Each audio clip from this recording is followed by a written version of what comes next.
this is Diana, the Wandering Sewist, and today is hashtag fridaysews.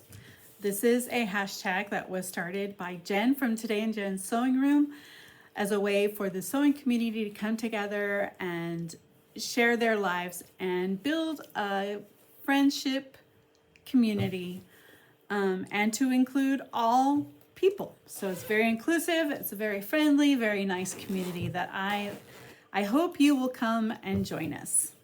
Please subscribe if you haven't subscribed yet. Please like and share my videos and comment below about the things that I'm going to talk about. So today we're going to talk a little bit about sewing and a little bit about life. So first of all, about sewing is I went on a button hunt in Prague this week, and I took my cell phone along and filmed a little bit of some footage for you that I'm going to insert right now.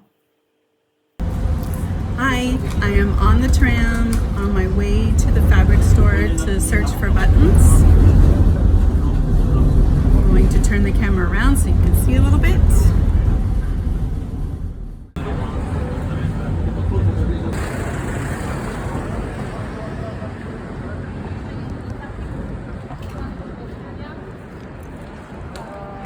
Okay, so here's the tram stop.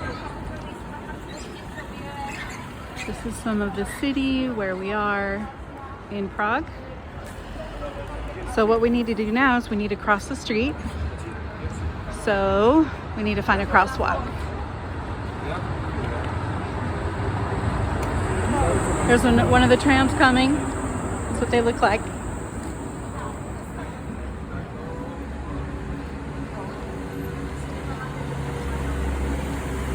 They don't like it if you don't cross at a crosswalk. So, but where we need to go, here comes another tram, is across the street.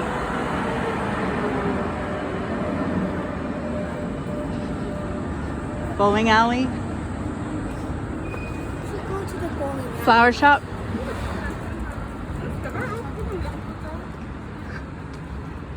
This looks like a little convenience store, wine shop. This place is called the Wild Chicken. Chicken wings. So we're coming up on a crosswalk. I'll film some more when we get closer. So we have to walk down this little side street. You can see the fabric store with the blue sign just up there. But the first time I came down here I was a little nervous, but this city is very safe. I'm not too worried about it. Some pizza place.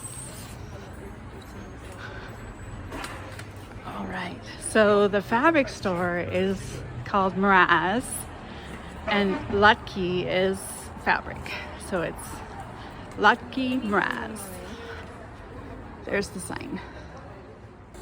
Okay, so here's the storefront.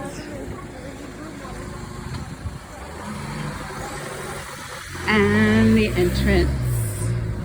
And we're going to look for buttons. Okay, so here's the general view of the shop. And now I'm gonna go ask for what I need. So here is some buttons for us to look at. And now I need to match buttons to my fabric. So I brought my fabric. And I'm gonna see if I can find some. Hey, I am back in my kitchen now. This is a little peek of my kitchen. And I have picked out my buttons. So I chose these buttons. And I'm going to turn the camera around so you can see what they look like on the fabric. And then next I will do my buttonholes and my buttons and show you the completed skirt after that. So this is what the buttons look like against the fabric. There were some other buttons I liked much better, but there were only 5 of them and I need 7. So this was the next best option. So I think that's going to look really nice. All right, so next I need to put them on. Okay, friends, so here is my ruby skirt all finished with these amazing wood buttons. I decided to put the top 2 a little closer together since this is a problem area with my mom tum and I didn't want to have a little gap right there. So, but the rest of them are evenly spaced. There's 7 buttons. Let me get a little closer so you can see the buttons a little better. There they are. I love this. The pockets are great. The length is great for me, and there's a little opening there because the buttons don't go all the way down. I love this skirt. It's so cute. And the best thing about this skirt is it's a free pattern. So go check out Sew Over It. The free pattern is called the Ruby Skirt. It's very cute. So as you can see, I found some really cute buttons for my ruby skirt it's a free pattern from Sew Over It. So I encourage you to go over and get that. So here it is. You can see the buttons. They're a very nice wood, simulated wood type of button, and I really like it. And this skirt from Sew Over It is the ruby skirt.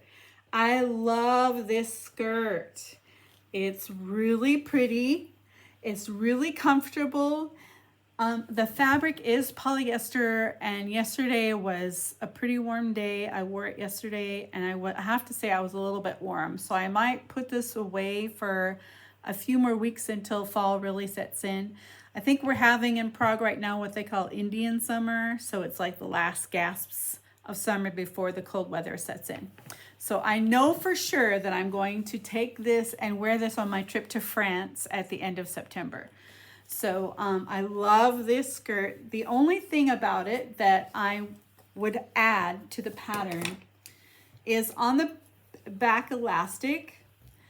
You're supposed to use 2-inch elastic, and at first I didn't have it, so I just put in a regular 1-inch elastic, and that did not work because it just kept rolling over. So I went and I got some wider elastic, but it's shifting around inside of here. So I think I'm gonna have to top stitch it down.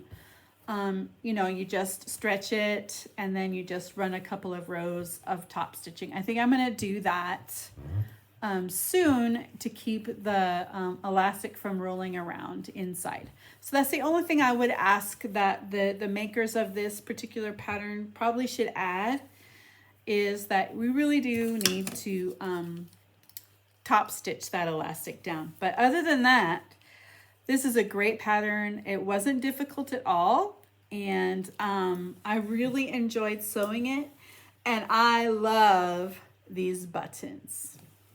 Okay, so the other thing I sewed this week while I was waiting for a day to go and find buttons, I needed something else to sew, and I was thinking about the social that I'm starting here in Prague for the expat ladies in Prague sewing group. So I decided to make this cute little boxy bag. So it's a tutorial that I just followed from the Crafty Gemini, and it's really easy. Here's the inside. It's completely finished on the inside. There's no raw edges, and the corners are boxed out pretty easily just by sewing across the corners. It's a pretty easy sew. It only took me from start to finish, maybe an hour and a half, and that was with putting it aside to take care of kid stuff in between. I didn't have any fusible fleece, and I didn't have any interfacing that was appropriate. So I just used I had some double-sided interfacing, really thin, fine one, and then I had some fleece. So I just decided to fuse the fleece in with the double-sided interfacing, and that worked really well. And then on the lining, I used just a lightweight, regular garment sewing type of interfacing.